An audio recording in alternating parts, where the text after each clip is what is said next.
Today I'm going to read from a piece that I began really at the beginning of the process of thinking about how to approach a biography of Gerald Murnane.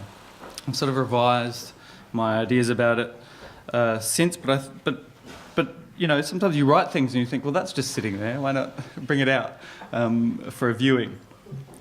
So it's called Truth Fiction and True Fiction. It begins with a quotation from A Million Windows. Perhaps each of us is driven most urgently not by his wanting to be the subject of some or another biography, and not even by his wanting to be the author of some or another memorable volume, but by his wanting to grasp the paradox that has exercised him during much of his lifetime, by his wanting to understand how the so-called actual and the so-called possible, what he did and what he only dreamed of doing, come finally to be indistinguishable in the sort of text that we call true fiction. So, as many of you will already know, the novels and collections of fiction that represent Murnane's first major period of writing and publishing, from 74 to 95, portray Murnane-like personages and narrators. Clement Colleton's boyhood in Tamarisk Row mirrors Murnane's experiences in Bendigo as a child. Adrian Chard's inner life and a lifetime on clouds approximates some of Murnane's adolescent awkwardness and obsessive fantasies. The partial Künstlerromans of several Murnane-like writers in Landscape with Landscape are drawn from their author's experiences in his late teens, then as a bachelor in his 20s and as a husband and father. Inland draws from his epiphanic discovery of the Hungarian writer Gyula Ilyes, People of the Pushta, a book that had a deep and strange impact on Murnane, stimulating a literal and literary haunting combined with childhood experiences. And the stories in Velvet Waters and Emerald Blue appear to be increasingly personal and revealing, despite the distancing devices that Murnane employs, which serve to deter readerly presumptuousness. Murnane has teased readers with a series of enduring images and motifs. I won't list them because we already have a sense of them and they've already been mentioned. And this tendency has only intensified since his second major period of writing and publishing began with Barley Patch. Throughout both of these periods, Murnane is given the impression in interviews, essays, and in the published work itself that his fiction is fundamentally true in partly aesthetic, partly autobiographical, and therefore intensely subjective, and partly factual ways. Some critics have been reluctant to emphasise the autobiographical elements of Murnane's work, preferring on the whole to mark strong distinctions between the flesh and blood Murnane, his various narrators and protagonists, and the implied author of his works. In this, they take their cues from Murnane's own highly developed semanticism, which can seem to privilege literal denotation. Other critics, mostly non-academic, have boldly claimed that Murnane's fiction is fundamentally and essentially autobiographical and treated it as such. Murnane's narrators are often hesitant to call their reports true in the ordinary, mundane sense of the word, and the configuration of each narrative, how the chief narrator connects and sequences the images and personages in each story, represents the unique quality of the fiction more than their literal truth status. But my work on a literary biography of Murnane has so far revealed that the fiction is far from superficially autobiographical. Indeed, the boundary between Murnane's fiction and his life is extraordinarily fluid. After spending a great deal of time reading through materials in his literary archive and interviewing the author, I've come to believe that the distancing devices that Murnane uses, recursiveness, indirectness, and plain reportage stripped of emotive language, which function as cues and cautions against simplistic identification or careless attribution, obscure the vitally confessional, literal and truthful nature of Murnane's fiction. And it is interesting to look over the manuscripts to see how these emotive words are stripped away. Those fictions are non-linear and idiosyncratically constructed. Murnane's archives show that he spends much time considering the pattern of his narratives, following effective and associative connections between each episode, and searching for a way to make the many parts resolve into a meaningful and logical narrative shape. He uses lists, diagrams, maps and other visual cues until he settles on a satisfying pattern, and then he adjusts that pattern again in the process of writing and redrafting, often after following an unexpected narrative thread or while attempting to regather lost momentum. A biography of Murnane, by contrast, is more likely to be chronological, and it is, the one I'm writing is, moving from A to B to C in a regular sequence, identifying resonant connections between the life and the fiction in a fairly uncomplicated fashion. Tamarisk Grove has been characterised as a fictionalised autobiography, yet its faithfulness to Murnane's childhood experiences is tricky to assess. Not least because it is impossible to distinguish between events that occur inside the child protagonist's mind and events that occur in the world of the novel. The line between reality and fantasy within the text is already unsettled, and you can say this for most of Murnane's fiction. Given this disorienting complication, any attempt to then reliably pass real-life autobiographical content can seem hopeless. Yet, despite significant uncertainties about what is really happening in the fictional world of Tamarisk Grove, the book remains autobiographical in deeper ways, because when Tamarisk Grove diverges from historical truth, it often, according to Murnane, reports an authentic internal truth or fantasy. This balancing of material and factual experience against internal or imagined experience is a constant and, in my judgment, biographically noteworthy feature of Murnane's life. Murnane insists that, to him, mental events are as significant as material events and that they serve to comprise his true self. The autobiographical quality of his fiction, therefore, is twofold. Instead of a hybrid of fact and fiction, it is a hybrid of material and inner or ideal truths, and the same goes for Murnane's real life. A biography, therefore, must attempt to take into account imagined experiences to an unusual degree, and that's probably one of the stranger elements of approaching a biography of Murnane. You do have to take these inner experiences very seriously. As I questioned Murnane about his life in our first encounter in early November 2014, he frequently pointed to episodes in his fiction from Tamarisk Grove onwards. I found this surprising at first, given his sometimes forceful reluctance to grant his fiction autobiographical status. When I asked him about the balance of fact and pure invention in his work, he said, "The invented parts are not the deepest parts of the stories. I invent a way of life, an occupation, even a domicile for the purposes of the shape of the fiction. Quite often I make the narrator or protagonist single. I've written very little about married life." If married, Murnane's fictional personages typically have fewer children than he. They often have fewer or no siblings, whereas Murnane had 2 younger brothers and a younger sister. And if they're writers, they're almost always unpublished or little known. But some of the fiction is more inventive than the rest. According to Murnane, A Quieter Place Than Clun and the title Pieces of Velvet Waters and Emerald Blue feature comparatively extensive inventions, the latter two partly due to formal necessity, in order to give the broader collection a pleasing shape or pattern. And for the most part, the invented elements of those stories are obvious enough when compared to the basic facts of Murnane's life, which is very useful from a biographical perspective. In Philip Tyndall's documentary Words and Silk, which explores Murnane's relationship with horse racing and beliefs about writing, Murnane says, "Much of my writing is about the lives I might have lived and the men I might have been."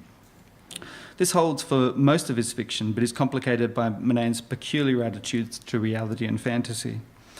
In an interview with Ivor Indyk, he says, "I can say in all honesty and sincerity that I can't tell the difference between my fiction, my thinking about my fiction, and my life." I think that we register these sorts of statements maybe with some ambivalence, or we can take it or leave it. I'm not exactly sure how people, when they hear Murnane or read Murnane saying things like that, whether they take it fully seriously. I'm mostly inclined to take it very seriously. In my interviews with him, Murnane extends this confession or conceit, suggesting that the fictional personages who occupy his mind are almost as real to him as the flesh and blood people he engages with in his daily life. For Murnane, materiality plays second fiddle to presence, and corporeality is only one branch of reality. In The Breathing Author, Murnane writes, I sometimes have the experience of seeing my fiction as an emblem of myself or an heraldic device representing myself or even as a large part of myself. In that essay, Murnane insists that he is represented by and in his fiction to an uncommon extent, and that he inhabits that fiction as readily and seriously as he inhabits the visible world. And I take it that Murnane is writing largely as himself in that essay.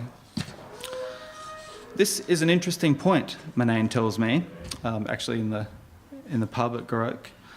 I'm perfectly capable of writing as fictional fact what for me was only a mental fiction, following on from a thought like, what if I had asked so-and-so out? What would have happened? It is revealing that Murnane uses a romantic example here. He seems to me to have an unusually intense romantic fantasy life. These speculative fictions are anchored in mental fantasies that are in turn connected to concrete experience. There are three layers of reality operating here, and they are as discrete as they are connected. The first is the real, as it seems to observers on the surface level of everyday material experience and perception. The second is the real converted into fantasy in Murnane's mind, based largely on speculation. And the third is that fantasy transformed into so-called true fiction. The key seems to be that the fantasy undergoes a period of gestation in Murnane's mind, becoming a true inner experience before and while it's converted into fiction. But perhaps this is a convoluted way of considering the autobiographical dimensions of Murnane's fiction. A simpler approach is possible, despite the author's cautions and contortions.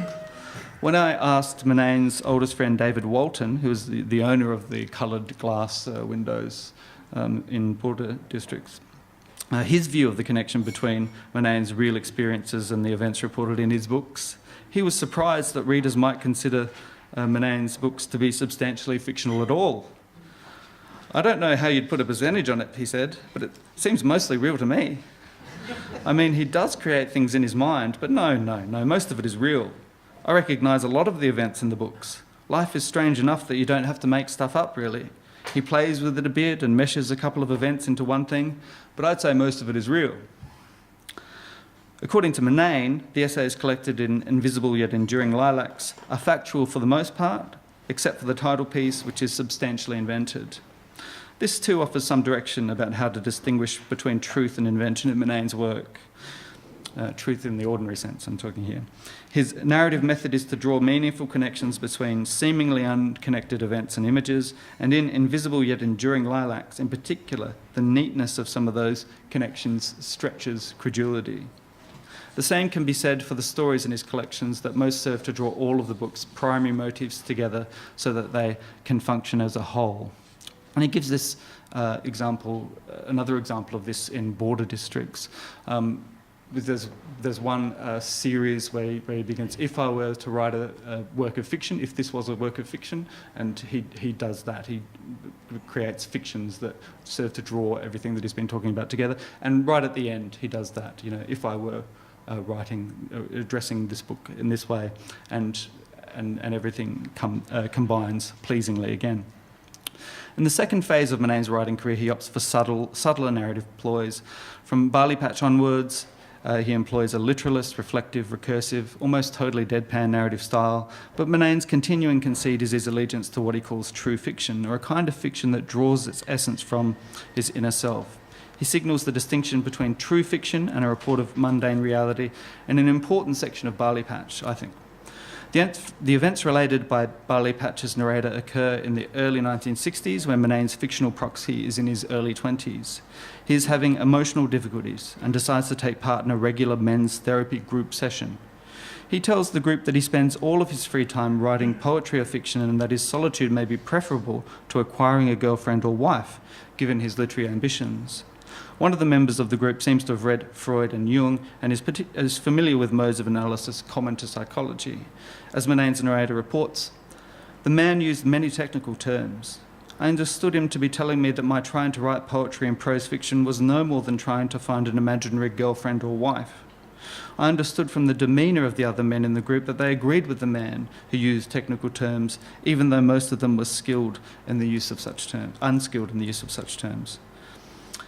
After this session, the young man decides to return to the group just once more in order to refute the claims of the man who used technical terms and to defend solitary males and bachelors against the wordy arguments of European theorists. But first, the young man goes to visit his bachelor uncle in the hope of gathering evidence for his refutation. According to the narrator, I told my uncle that he was fortunate to be a bachelor who could study bird books of an evening while his neighbours were dealing with their wives and children. My uncle then told me that he had for long feared he had been made sexually impotent by a kick that he had taken as a schoolboy. When he was 10 years of age, so my uncle told me he had been kicked viciously in the stones by a boy named Stanley Chambers. His uncle's confession is distressing because it reduces what seems to the narrator to be a principled and dignified life choice, bachelor solitude, to the status of sexual impotence or dysfunction, exactly as the members of the men's group had suggested. Murnane then presents us with two possible subsequent events. In one, the young man sticks to his guns and never goes back to the men's group. In the other, the young man goes back to the group and reports his uncle's confession.